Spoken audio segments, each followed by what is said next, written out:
ఈరోజు కథ తోడేలు మరియు కొంగ. చెడ్డవారి మాటలు గ్రుడ్డిగా నమ్మకూడదు. కృతజ్ఞత లేని వారికి సాయం చేస్తే వృధా అవుతుంది. ఈ విషయాన్ని కథ ద్వారా తెలుసుకుందాం. ఒకసారి అడవిలో తోడేలుకు ఎద్దు మాంసం దొరికింది. చాలా సంతోషపడింది. ఆశగా తినటం మొదలుపెట్టింది.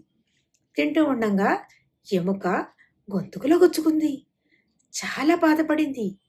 ఊపిరి సలపడం కష్టంగా అనిపించింది. దగ్గరలో కొంగ ఉందని జ్ఞాపకం వచ్చింది. వెంటనే కొంగ దగ్గరికి వెళ్ళి, దయచేసి నా గొంతుకులో గుచ్చుకున్న ఎముకను తీసేయి, నీకు మంచి బహుమతి ఇస్తాను అని చెప్పింది.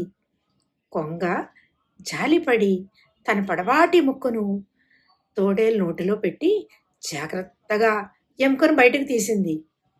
మరి పని పూర్తయింది కదా, నువ్వు నాకిస్తానన్న బహుమతి ఇవ్వు అని కొంగ అడిగింది.